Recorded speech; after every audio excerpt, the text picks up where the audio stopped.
हरे कृष्णा सभी भक्तों का स्वागत है कृष्णा डिवोशन चैनल पर। हम सभी श्रवण कर रहे हैं श्री कृष्ण की लीलाओं कथाओं का अमृत सागर श्री कृष्ण चरित अमृतम अद्भुत ग्रंथ द्वारा। आज हम भाग 142 श्रवण करेंगे। भगवान श्री कृष्ण ने अपने माता पिता यशोदा मैया और नंद बाबा को ब्रज में ही समस्त तीर्थों के दर्शन करवाए और समस्त तीर्थ ब्रज में आकर विराजमान हो गए। अब इसके आगे हम श्रवण करते हैं कि गोकुल वासियों को भगवान ने इतनी कृपा की कि उनको वैकुंठ के दर्शन करवाए। तो आज का प्रसंग जो है ये भी बहुत ही अद्भुत है। भगवान का हर एक लीला कथा बहुत ही अमृत बरसाने वाली है। तो इसको मैं श्रवण करवा रही हूँ, तो आप अपना भी शेड्यूल बना लें कि डेली इसको श्रवण कराएं और आगे भी इसको शेयर करें ताकि सभी भगवान की कथा से लाभ उठा सके और अपने हृदय में प्रभु के वास को बिठा सकें, श्री कृष्ण को अपने हृदय में विराजमान करा सकें। तो आज का एपिसोड भाग 142 शीर्षक है जब ब्रजवासी वैकुंठ गए। आइए श्रवण करते हैं। गोचारण के लिए सब ग्वाल बाल आए हुए थे, तो सबको उदास देखा कन्हैया ने।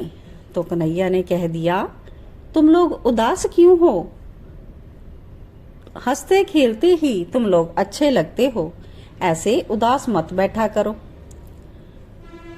जब ऐसा पूछा कृष्ण ने तो श्री दामा ने पूछ लिया, सुन कन्हैया, तू एक बात सच सच बताना है। कन्हैया बोला, अच्छा हाँ हाँ पूछो, मैं सच ही बताऊंगा। श्री दामा ने पूछा, तू भगवान है?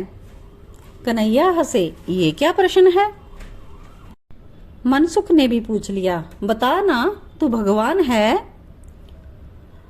श्री कृष्ण कहते हैं कि ये प्रश्न क्यों कर रहे हो तुम लोग, मैं तुम्हारा सखा हूँ। पर ब्रज बाबा कह रहे थे कि कल उन्हें वरुण लोक में ले जाया गया था और तू जैसे ही वहां गया तो तेरी बड़ी स्तुति हुई, वरुण देवता तेरे पांव धोकर पीने लगे। कन्हैया के सखाओं ने ये बातें कही तो कन्हैया कहते हैं कि बाबा है वो तो कुछ भी बोलते हैं, उनकी बातों से आप गंभीरता से मत लिया करें उनकी बातों को। मधुमंगल बोला, नहीं, हम भी तो विचार करते हैं, तो लगता है कि तू भगवान है। अच्छा, कन्हैया कहते, क्या विचार करते हो तुम लोग? बोलता है मधुमंगल, जैसे गोवर्धन पर्वत को तैने ही उठाया था, यही सच्चाई है। हमारी लाठी तो दिखावे के लिए थी, ये बात हम जानते हैं, और उसके बाद तैने कितने राक्षसों से हमें बचाया। कालिया नाग को तैने ही न था, क्या हमारे वश की बात थी? और जंगल में जो आग लगी थी दावानल, उसका पान किया। आग को पी जाना क्या सामान्य मानवी के वश की बात है? तो इस प्रकार से बातें सुनी कन्हैया ने तो सखाओं की बातों को बीच में ही काटते हुए बोले, तुम लोग कहना क्या चाहते हो? तो सखा बोले, तू भगवान है। कन्हैया भी बोल पड़े, हाँ मैं भगवान हूँ। अच्छा, सखा बोले, तू सच बोल रहा है? तू सच में भगवान है? ये फिर से पूछने लगे सखा। कृष्ण कहते हैं, हाँ हाँ मैंने कहा ना, मैं भगवान हूँ, कितनी बार कहूँ। सब सखा श्री कृष्ण के पास आ गए। अच्छा, भगवान का तो वैकुंठ लोक होता है, तेरा भी वैकुंठ है क्या? मनसुख ने पूछा। है तो सखा, लेकिन कन्हैया की बातों पर विश्वास करे या ना करे ऐसा उनके मन में डाउट है, तो इसलिए आज ये सवाल जवाब कर रहे हैं। आगे सहजता में श्री कृष्ण ने बोल दिया, हाँ है मेरा वैकुंठ। अच्छा, श्री दामा बोला, तो दिखा हमें भी। अच्छा, श्री कृष्ण ने कहा, ठीक है, अपने नेत्र बंद कर लिए। सखाओं ने सोचा कि कन्हैया इतनी जल्दी मान जाएगा, तो श्री दामा ने फिर पूछा, पर तू ध्यान क्यों कर रहा है? तो कन्हैया बोले, अरे तुम सबके लिए गरुण को बुला रहा हूँ, तुम सब गरुण में बैठकर वैकुंठ जाना और दर्शन कर लेना। सखाओं ने कहा, क्यों रे, तू नहीं जाएगा हमारे साथ? कन्हैया बोले, मैं तो हूं ही वैकुंठ में। तभी देखते ही देखते गरुण वहां आ पहुंचे। तो कन्हैया कहते हैं, बैठो सब इनके ऊपर, ये तुम सबको वैकुंठ ले जाएंगे। मनसुख चिल्लाया, पर हमें वापस आना है वृंदावन। कन्हैया हंसे। अच्छा, गरुण में सब बैठ गए। बस देखते ही देखते गरुण जी उड़ चले। सखाओं को बहुत ही आनंद आ रहा है। स्वर्गलोक, सत्यलोक, ब्रह्मलोक, कैलाश लोक सब पीछे छूटते चले गए। फिर गरुण ने जाकर अपनी गति रोकी, क्योंकि वैकुंठ लोक आ गया था। अब आगे वैकुंठ लोक के हम दर्शन करते हैं, तो सभी मानसिक रूप से वैकुंठ के अद्भुत दर्शन कीजिए। दिव्य लोक है ये वैकुंठ लोक। वहां के वातावरण में ही ओम नमो नारायणाय ये मंत्र गूंज रहा है। वैकुंठ के द्वार पर शंख चक्र के विशाल चिन्ह बने हुए हैं। चारों ओर भगवत के पार्षद इधर उधर विचरण कर रहे हैं और सबकी 4 भुजाएं हैं। सबके करों में चक्र, शंख, गदा और कमल है। चारों ओर से सुगंध प्रकट हो रही है। कौन सी? कमल की सुगंध। और जो स्तंभ हैं वो मणि माणिक्य के हैं और उनमें भी चक्र और शंख के चिन्ह। अब श्री कृष्ण के सखाओं की आंखें चुंधिया गई और कहते हैं आपस में, अरे कन्हैया का लोक तो बड़ा ही विचित्र है, बड़ा ही दिव्य है। मंत्र मुग्ध हो गए। सब सखा तो खड़े होकर वैकुंठ का दर्शन कर रहे हैं। अब मनसुख बोला, खड़े रहोगे या आगे भी चलोगे? आगे श्री दामा ने कहा मनसुख से, आगे हमें कोई टोकेगा तो नहीं? मनसुख कहता है, अरे हमें टोकेगा कोई? हमारे सखा का लोक है, किसकी हिम्मत जो हमें टोक दे। चलो। मनसुख ही आगे लेकर चला सब ग्वालों को। और आगे श्री दामा ने कहा, ये मुख्य द्वार है वैकुंठ का। हाँ, लग तो ऐसा ही रहा है, पर ये मूर्ति कैसी है? तो उनको ही बताया सबने कि ये जय और विजय द्वार पर खड़े हैं, ये द्वारपाल हैं। उनको ही ये सब सखा मूर्ति कह रहे हैं। मनसुख बोला, मूर्ति नहीं है, ये तो सच्चे के आदमी हैं। और मधुमंगल कहता है, नहीं ये मूर्ति है। और जय और विजय के नाक में उन्होंने सींग डाल दी। जय विजय को अजीब लगा। वो शांत भाव से ही बोले, शांतम। मनसुख खुश हो गया, देखो सच्चे आदमी हैं।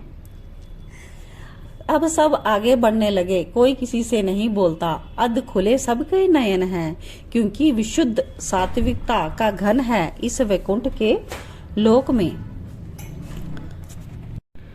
ये सखा कुछ पूछना चाहते हैं, पर सब लोग शांत हैं अपने आप में। कुछ बातें करना चाहते हैं भगवत के पार्षदों से, पर किसी से कुछ नहीं कोई बोल रहा, क्योंकि सबके मन की बात सब जानते हैं। उनको बोलने की आवश्यकता है क्या? मनसुख एक मणि के खंभ पर चढ़ गया।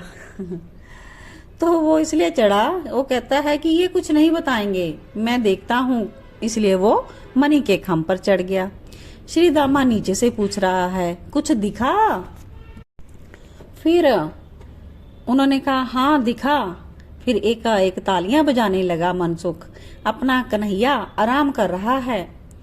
अच्छा, पर वो इस समय आराम क्यों कर रहा है? मनसुख भी ध्यान से देखने लगा। उसके पाँव को कोई दबा रही है। मनसुख भी हंसा। श्री दामा ने कहा, घर वाली होगी उसकी, लक्ष्मी नाम है उसका। मधुमंगल भी बोला, अच्छा तो यहाँ लक्ष्मी है। मनसुख खूब हंसा। फिर भगवान के पार्षद वहां से गुजरे।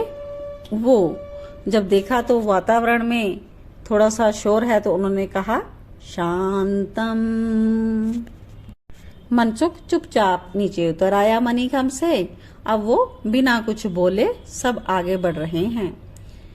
मधुमंगल इतना ही बोला कि अजीब लोग है, सब गंभीर है, यहाँ कोई किसी से नहीं बोलता। पर देखते ही देखते ये सब सखा तो अब भगवान नारायण के सामने खड़े थे। ये सब एकाएक हो गया था। भगवान नारायण शांत, पूर्ण शांत, अध खुले उनके कमल नयन, नील वर्ण। प्रणाम करना चाहिए था, पर ये लोग क्यों प्रणाम करने लगे भला नारायण भगवान को? ये तो इनके सखा हैं, और सखा को भी भला कोई प्रणाम करता है? और जैसा ही इन्होंने देखा तो मनसुख की आंखें तो फटी रह गई। तो बोलता है, अरे देखो तो सही, बिल्कुल हमारे कन्हैया, रंग भी वैसा, रूप भी वैसा। श्री दामा बोले, वही तो है ये अपना कन्हैया, पर इसके 4 हाथ क्यों हैं? तो आगे सब सखा हंसने लगे। क्या कहा? लकड़ी के 2 हाथ होंगे। पार्षद फिर बोल उठे, शांतम। सखाओं ने माथा पकड़ लिया। हद है, ना कोई बोलता है ना बोलने देता है। तो अब आगे कहते हैं कि लाला यमुना किनारे चल। मनसुख ने जाकर भगवान नारायण की भुजाएं पकड़ ली। अब इनका तो ये मित्र है, इनको लगता है, तो इन्होंने कहा, चल लाला यमुना किनारे। तो यहाँ पर पार्षद का नाम है विश्वक्सेन। उन्होंने कहा, यहाँ यमुना नहीं है। तो मनसुख बोला, अच्छा यहाँ यमुना नहीं है? तो फिर वो बोला, वंशी बट चल, तू बस बांसुरी बजाना, हम सुनेंगे। पार्षदों ने कहा, ये वकुंठ है, यहाँ वंशी का वट भी नहीं है। पार्षदों ने कहा, वो नहीं है यहाँ पर। तब सखा बोले, भूख लग रही है, माखन है या वो भी नहीं है? पार्षद कहते हैं, नहीं है। और अब ये गोकुलवासी ब्रजवासी सखा, जो कि बहुत से तरह तरह के भोजन खाने में माहिर हैं, इनको स्वादिष्ट भोजन प्रिय है, तो इन्होंने साष्टांग प्रणाम कर दिया और कहा, अच्छा रे लाला, चोखो तेरो वकुंठ चोखो, हमें तो हमारे वृंदावन ही पहुंचा दे। यहाँ यमुना नहीं, यहाँ बांसुरी भी नहीं, यहाँ वंशी बट भी नहीं, और तो और यहाँ 2 भुजा वाला हमारा कन्हैया नहीं, जो स्वयं गलवैया देकर हमारे साथ साथ चले। नहीं चाहिए हमें वैकुंठ, हमें तो वृंदावन ही पहुंचा दे। जब उन्होंने ऐसा कहा तो देखते ही देखते गरुण आ गए और सखा खुशी खुशी उसमें बैठ गए और पहुंच गए वृंदावन में। अब कन्हैया को देखा तो बोल पड़े सखा, लाला वृंदावन ही ठीक है, वैकुंठ ठीक नहीं, क्योंकि वहां माधुर्य नहीं है, ऐश्वर्य की भरमार है, पर मधुरता नहीं है। तो इस घटना को ब्रजवासी भूल गए थे, लेकिन कभी कभी स्मरण भी होता है तो सोचते हैं सपना है, क्योंकि कन्हैया ने वैकुंठ लोक के दर्शन करवा दिए, लेकिन उनको सपने की तरह एक ही क्षण में भुला भी दिया। अगर किसी को स्मरण हो भी जाए तो उन्हें लगता है कि ये सपना ही होगा, क्योंकि वृंदावन को छोड़कर वैकुंठ भी जाना बुरा ही तो है। जय जय श्री राधे। ऐसे कृष्ण के सखाओं का प्रेम और श्री कृष्ण का सखाओं के प्रति प्रेम। जय जय श्री राधे। भक्त वत्सल भगवान की जय हो। श्री राधा माधव सरकार की जय हो। राधा मनमोहन सरकार की जय हो।